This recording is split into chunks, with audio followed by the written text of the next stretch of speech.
Okay, the next important thing is packaging. Now, this is something that I did not think through at all. So the initial packaging I had was this. This is a pouch that's made out of paper, and also it has like plastic here. And this is the picture you can see where the cookies are in. And it was so beautiful. Like, you had the cookies sitting beautiful inside the packaging. You can see the cookies through the plastic window.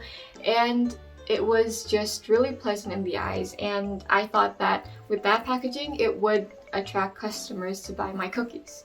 And I was half right, 1/4 right, because I had people buy my cookies because they saw the packaging and they wanted to give the cookies to their friends.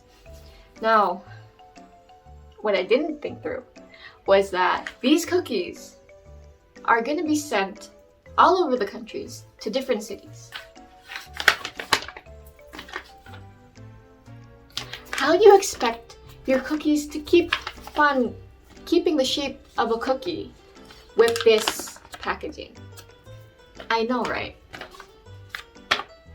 So yes, I already bought a lot of these pouches, and then I realized when I had to ship them, I was like, how am I supposed to ship these? So yeah, there you have it. I sold crumbled cookies. My friends who bought my cookies had to literally eat these cookies with a spoon because they crumbled that bad. So that was something that was very wrong throughout the whole business process, and I ended up changing the packaging into something more durable.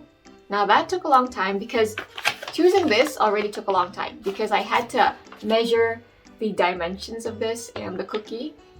But yeah, I took quite a long time to look for an alternative packaging, something that's more durable, something that is food grade, something that it gives the best of both worlds. And what I decided was to use this, a box. It's very hard, durable, you can press on it and nothing happens to it. And the cookies are inside like this. I added a ribbon to it, I added a logo sticker to it, because like only this looks ugly, okay? So it's ugly, but it does its job. So I had to choose between pretty, not doing its job, or kind of ugly, but you know, we can give it a makeover and it does its job well. So I went with this packaging. I tried it out. I eventually, instead of putting like the cookies directly into this packaging, for this one I couldn't put it directly in because this is not food grade. So I had to put the cookies into individual plastics. And then I had bubble wrap, cookies, bubble wrap, then close this, and then added another layer of bubble wrap over it. So the cookies were secured. I tried sending it to my friends and they received it intact. It was a whole cookie, nothing crumbled. So that was really good. And I continued using these. Now the problem is that I had to put the cookies in individual plastic bags, which was really saddening to me because, again, plastic, and I know that it's not good for the environment.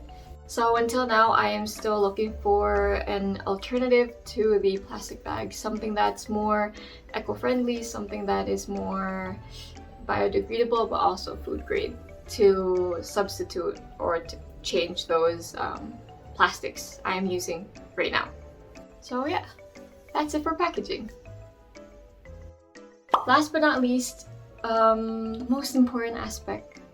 Well, I keep saying important because I think all of these are actually important, but slightly more important than the others is the marketing strategy. Now, this is something that I did not think through.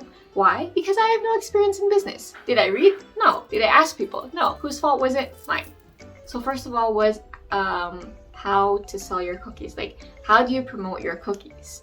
Now, this was something that I thought, wow, right, social media. Use social media, because social media is something that everyone uses every day now. Now, what I didn't think through was that what to put on social media. Now, when you post on social media, you have to have content. right, I did have content for the first 3 days. And after that, nothing. I didn't even know what to post. Now that was wrong because by stopping posting, people would forget your product. People would forget that you even sell those cookies. So that was something that could have been done better. And also something that you can consider before starting your cookie business. Thinking about the content you want to post, thinking about how you're going to sell your cookies and how are you going to promote your cookies, and posting content routinely. Because if it's not routinely, people will eventually forget that you even sold cookies, as mentioned earlier. Now, there are a lot of ways. There are a lot of contents that you can post. It depends on how you want to market your cookies. You can go with like posting pictures of your cookies daily. You can go with, I don't know, having a story time, or I don't know, posting about the ingredients you use, or like history of cookies, or photo shoots. And there are a lot of things that you can post, which I didn't. So I think I'm going to reconsider that later on. So yeah, think about how you're gonna manage your social media and how you're gonna promote your cookies on that social media to make it some way attractive to the audience, to your followers. Yes, because you want to attract them to buy your cookies. You have to make your cookies look sexy, look hot, look delicious, look wantable. The next is also to know who your target market is. So I live in Bandung, which is a city near Jakarta. And in Jakarta, there are tons of high-end cookie businesses who sell cookies that look like the Levain cookies in New York, which is, wow, amazing. However, they're very expensive. They are very expensive. That I personally have never tasted their cookies, but I know that they will taste well because they look gorgeous. And since I live in Bandung, which is a smaller city compared to Jakarta, I wanted to create a cookie that is more affordable but also tastes really good. That's quite comparable to the high-end cookies sold in Jakarta.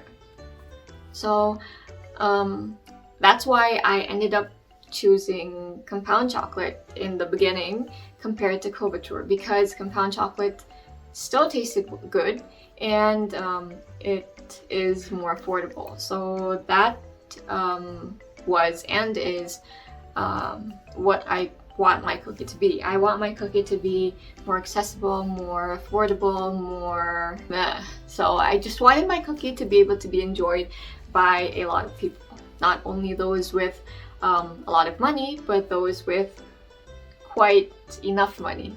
Those that students can still afford. Yes, that students can still afford these cookies. And that's what I really wanted my cookies to be. So that's what I went with. If you want to create high-end cookies, or you want to use like what gold on it, go for it. It's okay. It just depends on who you want to sell your cookies to. So since I want to sell cookies to people my age, that's why I'm planning on marketing my cookies in a way that people my age would be interested in. But those who are selling cookies that are more high-end, you probably want to think about how you are going to promote your cookies on social media. There are a lot of things that you can consider that I don't know yet, but things that I think are crucial could be like the content you post. So like also the colors you use in your posts, and I don't know, just make it more elegant, I guess, more bougie, more high-end-ish compared to more, yes, that. Think about that. I also need to think about that because I have no experience in that area, but something that I think would be important in promoting your cookies, because you want to know your target market and be able to promote them well.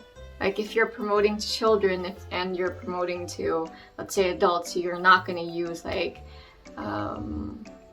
words, or you're not going to use colors that you are going to use to sell to adults and sell to children. So yeah, you know what I mean. You want like a different way of promoting.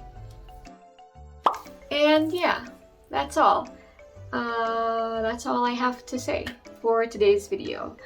I am sorry if it seems that I'm all over the place, because I myself am still quite confused on this whole cookie business, and I just wanted to share my personal experience, that the problems I went throughout the cookie business process. So yeah, thank you for watching, and I hope that this video was helpful, and I will see you in a future video someday, somehow.